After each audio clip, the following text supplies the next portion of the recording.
சம்பவ இடத்துல கவிதா பணத்துக்கு பக்கத்துல துப்பாக்கி இருந்தது. சார் இல்ல சார், கவிதா ரூம்ல துப்பாக்கி ஒளிச்சு வச்சேன். ஆனா நான் போய் பார்க்கும்போது கவிதாவும் இல்ல, நான் ஒளிச்சு வச்ச துப்பாக்கியும் இல்ல சார். இதுதான் சார் நடந்த உண்மை.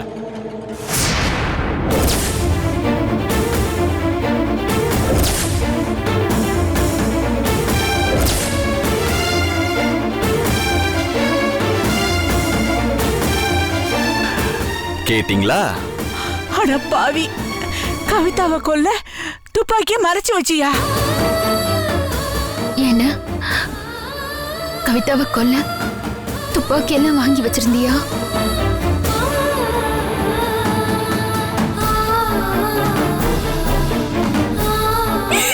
என்ன காரியம் பண்ணிட்டு வந்திருக்கீங்க? அவளை ஏங்க கொன்னீங்க? ஏன் கொன்னீங்க? சொல்லுங்க சொல்லுங்க. ஐயோ நான் கொல்லல. நீ ஏன் கவிதாவை கொல்லணும்? என்ன கொன்னுடு சுப்பு, என்ன கொன்னுடு. நாங்க எல்லாரும் உன்னை நம்பணும்ல, நம்பிக்கை துரோகி. எங்க எல்லாரையும் கொன்னுட்டு நீ சந்தோஷமா இரு. என்ன மன்னிச்சிருக்கமா, என்ன மன்னிச்சிருக்க. எல்லாருமா சேர்த்து என்ன மன்னிச்சிருக்க. மன்னிக்கிற காரியமா பண்ணிருக்கீங்க. உங்களுக்கு என் புருஷன் எவ்வளவோ தேவல. ஏங்க கவிதாவை நீங்க ஏங்க கொலை பண்ணணும்? அப்படியே என்னதான் பாவம் பண்ணா? வயித்துல புள்ளையோட இருந்தாலேடா பாவி, அவளை ஏன்டா கொலை பண்ண? அந்த அளவுக்கு நீ எப்படிடா ஈவையற்காலாத மிருகமா மாறின? ஐயோ உங்களுக்கு எல்லாம் எப்படி நான் சொல்லி புரிய வைப்பேன்?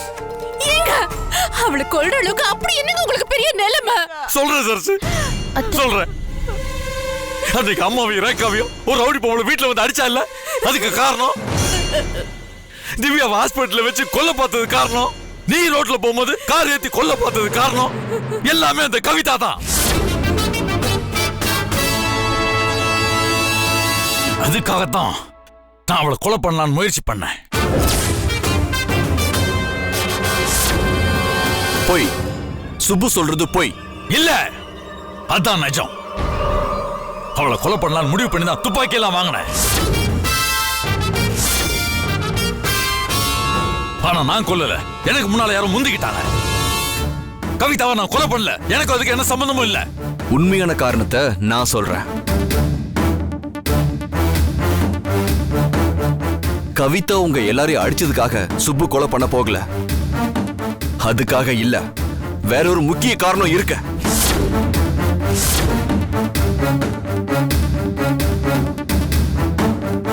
சுப்பு, நீ பெரிய புத்திசாலி.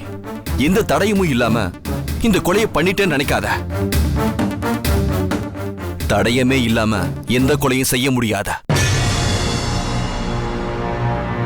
நம்ம நினைக்காத எத்தனையோ விஷயங்கள் நமக்கு எதிரா மாறும். உனக்கு எதிராகவும் ஒரு விஷயம் மாறி இருக்க. கவிதா உன்கிட்ட எத்தனையோ விஷயங்களை சொல்லிருக்கலாம். உன்கிட்ட ஒளிவு மறைவு இல்லாம அவ சின்சியரா பழகி இருக்கலாம்.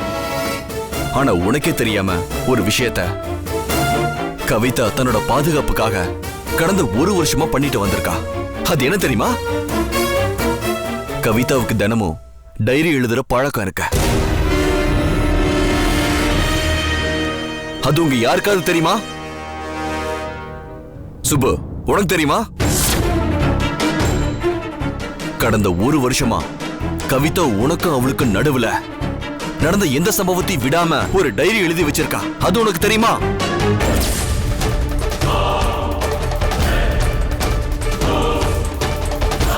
தெரியாது.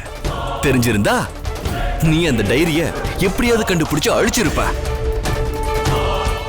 நாகோ சார், அந்த டைரி எடுத்து வா.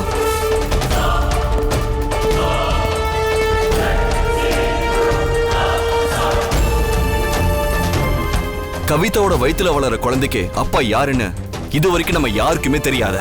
கவிதாவும் சொல்லவே இல்ல. அந்த கேள்விக்கு பதில் இந்த டைரியில ஒவ்வொரு பக்கத்திலையும் இருக்க.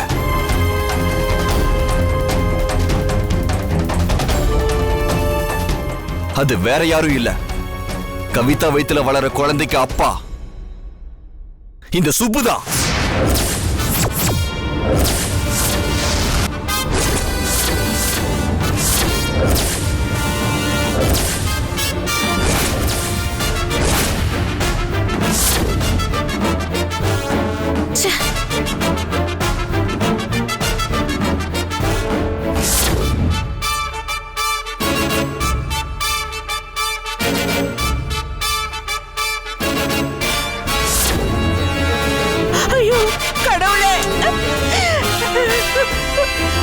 ஐயோ, நம்புறது கஷ்டம்தான். ஆதாரம் இல்லாம சொன்னா பிரச்சனை தான். அதனாலதான் நான் ஆதாரத்தோட வந்திருக்கேன். இதுதான் ஆதாரம்.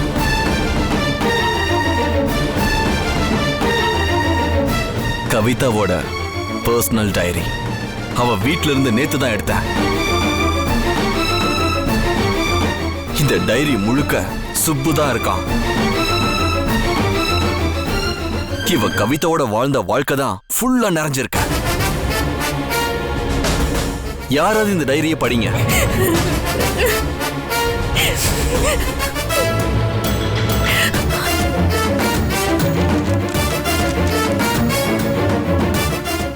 நான் கவிதா. இது என்னோட டைரி. இன்னைக்கு என் வாழ்க்கையில ஒரு பொன்னான நாள். இதுவரை வெறுமன மனசளவுல ரகசியமா காதலிச்சுக்கிட்டு இருந்த நானும் சுப்புவும்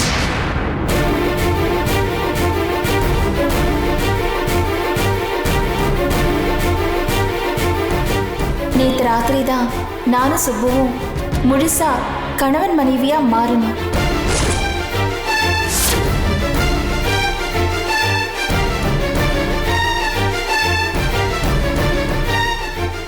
சுப்பு ஒரு நிரந்தர குடிகாரரா மாறினதுனால மறுவாழ்வு மையத்துல இருந்தாரு. நேத்து ராத்திரி அந்த இடத்த விட்டு நேரா என்கிட்ட தான் ஓடி வந்தாரு. என்னை காதலிக்கிறேன், நீ தான் என் உலகம்னு சொன்னாரு. நான் அவரை ஆறுதல் படுத்தினேன், படுக்கையில படுக்க வச்சேன்.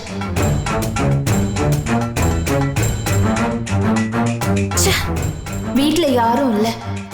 என் அண்ணன் வெளியில போயிருந்தான். அப்போ சுப்புவை தேடிக்கிட்டு ராஜாவும் சங்கரும் 2 பேரும் வந்திருந்தாங்க. நான் உடனே லைட்டை அணைச்சிட்டேன்.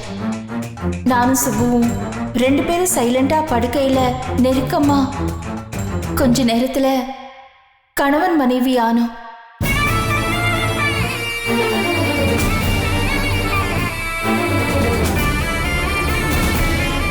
நடக்கக்கூடாத அந்த தவறு கடைசியில நடந்து போச்சு. இந்த ஊர் உலகத்துக்கு கண்ணுக்கு அது தவறா தெரியல. ஆனா ஏன் பார்வையில என் காதல் தவத்துக்கான பலன் அன்னைக்கு கிடைச்சது. என் சுப்பு எனக்கு கிடைச்சிட்டாரு. நான் ரொம்ப சந்தோஷப்பட்டேன். நான் உண்டா இருக்கேன்னு இன்னைக்கு டாக்டர் ரிப்போர்ட் வந்தது. எனக்கு ரொம்ப சந்தோஷம். இது நடக்கும்னு நினைக்கல, ஆனா நடந்துருச்சு. குழந்தைய கலைக்க வேண்டாம், பெத்துக்கலான்னு நானும் சுப்புவும் முடிவு பண்ணோம். நாங்க செக்அப் பண்ணிக்கிட்ட ஹாஸ்பிட்டல்ல தான் காயத்ரியும் பாஸ்கரும் வந்து செக்அப் பண்ணிக்கிட்டாங்க. மறுநாள் காயத்ரி ரிப்போர்ட்டை வாங்க வந்த பாஸ்கர் ஏன் ரிப்போர்ட்டை பார்த்துட்டாரு.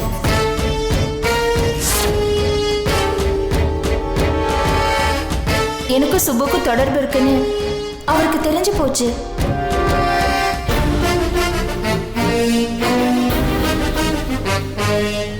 இந்த விஷயத்த சரசு கிட்ட சொல்லிடுவேன்னு பாஸ்கர் சுப்புவை மிரட்டி இருக்காரு. சுப்பு அதை என்கிட்ட சொன்னாரு. நான் பாஸ்கரை கூப்பிட்டு திட்டி மிரட்டினேன். பணத்தாசை பிடிச்ச பாஸ்கருக்கு அப்பப்போ பணத்தை கொடுத்து அவர் வாயை அடக்குனேன். பாஸ்கர் ஏன் ஆளா மாறிட்டாரு. சங்கர் வீட்ல நடக்கிற விஷயங்கள் எல்லாத்தையும் எனக்கு போட்டு கொடுக்கிற உளவாளியா மாறிட்டாரு. ரேகா வேணாம், ப்ளீஸ் ப்ளீஸ். எவ்வளவு பெரிய சாதனை பண்ணிருக்க.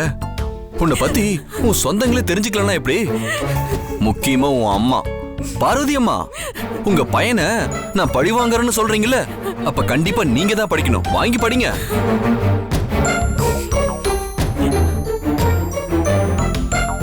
நான் இன்னைக்கு ரகு செத்ததுக்கு துக்கம் விசாரிக்க போனேன். ஆனா அந்த குடும்பம் நன்றி கெட்ட குடும்பம், ஈவிரக்கல்லாத குடும்பம். அதுவும் அந்த பார்வதி அம்மா நான் ரகுவை பத்தி துக்கம் விசாரிக்க போனப்போ என்னை அவமானப்படுத்தணும்னே என் வயித்துல வளர்ற குழந்தைக்கு அப்ப யாருன்னு கேட்டாங்க.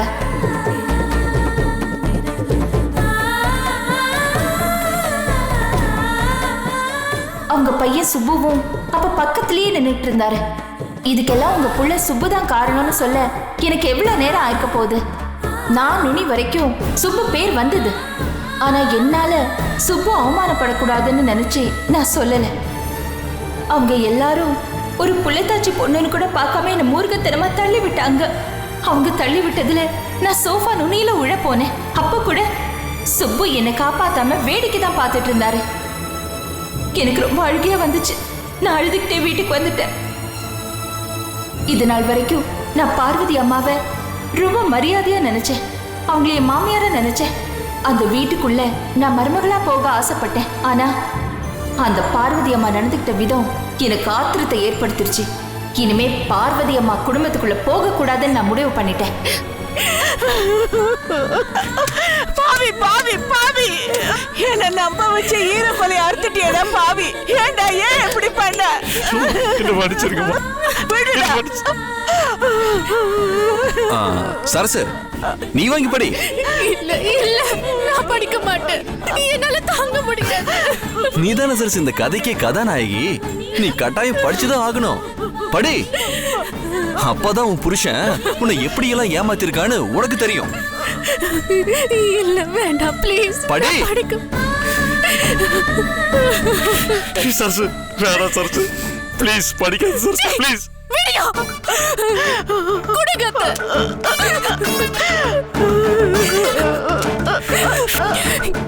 இன்னைக்கு ரொம்ப வேடிக்கையான சம்பவம் ஒண்ணு நடந்துச்சு. அந்த சரசுவ அப்பாவின்னு சொல்றதா இல்ல அடி முட்டாளன்னு சொல்றதா? அவளை ஒரு பக்கம் பார்த்தா பாவமா இருக்கு. அவ புருஷனை நான் எடுத்துக்கிட்டேனே அப்படின்னு தோணுது. இன்னொரு பக்கம் பார்த்தா ஆத்திரமா வருது. ஏன் காதலனை அவதான் எடுத்துக்கிட்டா.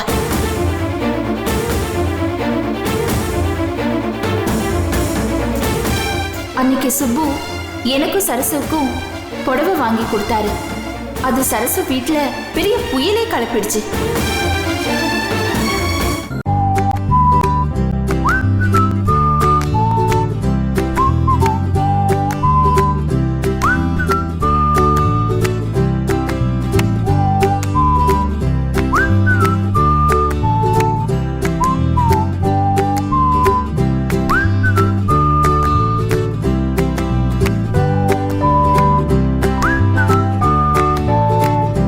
அது சரசு வீட்டுல பெரிய புயலே கலப்பிடுச்சு.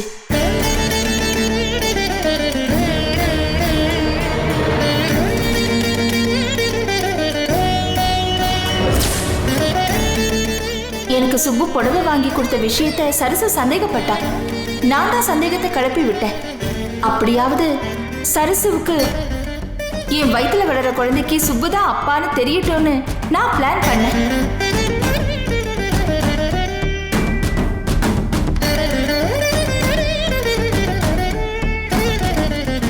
ஆனா அந்த மக்கு மரமண்ட சரசுவுக்கு புரியல.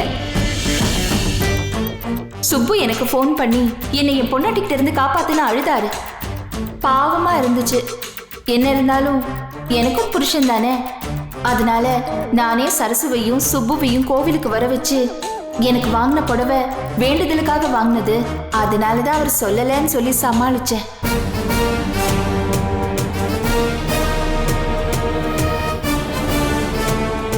இதுல சுப்பு தப்பிச்சது ஒரு பக்கம். இன்னொரு பக்கம் என் புருஷன் பெரிய சாமி ரகசியத்தை காப்பாத்திட்டாரு அப்படின்னு சரசு சந்தோஷமா சிரிச்சப்போ எனக்கு எந்த சுவத்துல போய் முட்டிக்கிறதுன்னு தெரியல.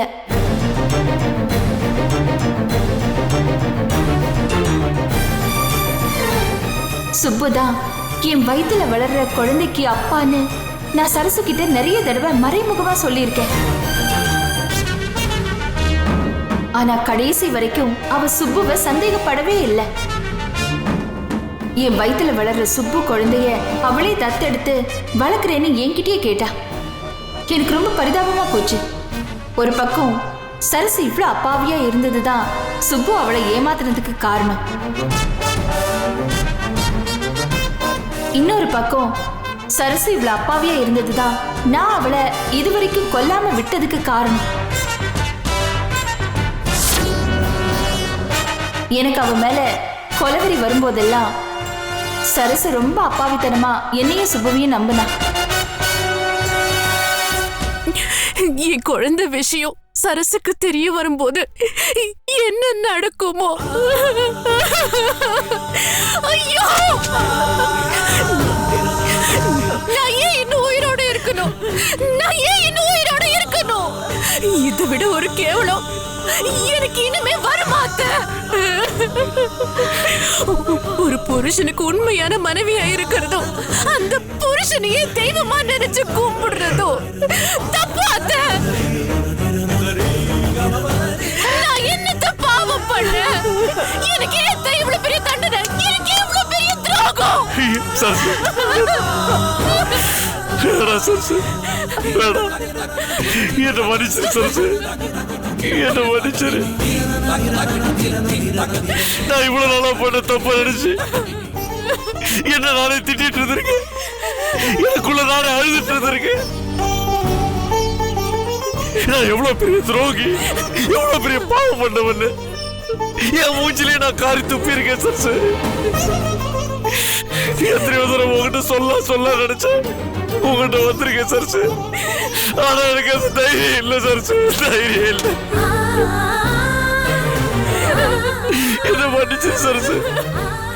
போதும், நீ இனிமே பேசாத.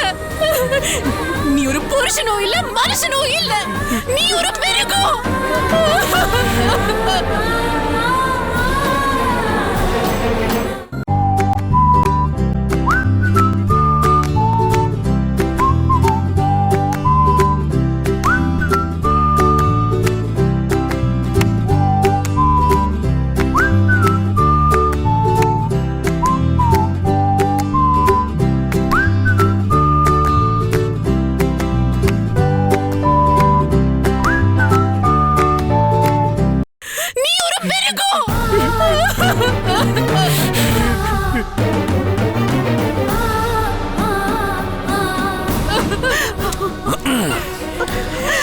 திவ்யா, உன்னை பத்தி எழுதியிருக்கா, நீ அதை படி. நீயும் தெரிஞ்சுக்கணும்ல, நீ இதை படி.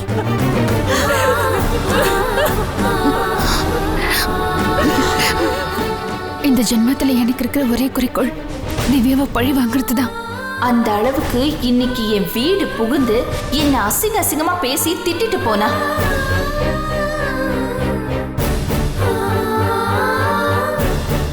ஒரு காலத்துல அவளுக்கு நான் உயிரையும் கொடுக்க துணிஞ்சேன். இன்னைக்கு அவ உயிரை எடுக்கவும் நான் துணிஞ்சிட்டேன். என் வயித்துல வளர்ற குழந்தைக்கு அப்ப யாருன்னு கேட்டு என்ன அசிங்கப்படுத்தினா. பேசக்கூடாத வார்த்தைகள்லாம் பேசினா. அவ போனதும் என் ஆத்திரம் தலைக்கேறி திவ்யாவை கொல்றதுக்கு நான் ஒரு ரவுடி பொம்பளைய அனுப்பினேன். அவ ஹாஸ்பிட்டல்ல திவ்யாவை கொல்றதுக்கு முயற்சி பண்ணா. ஆனா அந்த முயற்சி பலிக்கல. இன்னொரு தடவை பார்த்துக்கலான்னு விட்டுட்டேன்.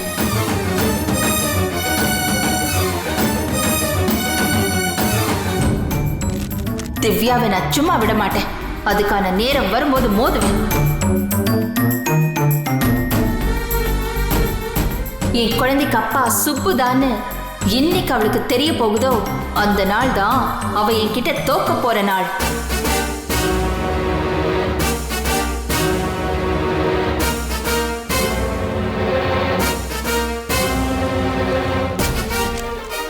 அன்னைக்கு அவ முகத்தை நான் பார்க்கணும்.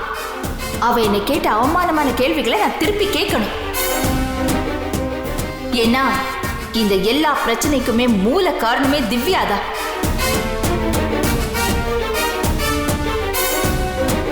அவளோட நட்பாகி பழக ஆரம்பிச்சு அவ வீட்டுக்கு போனப்பதானே எனக்கும் சுப்புவுக்கும் பழக்கம் ஏற்பட்டுச்சு.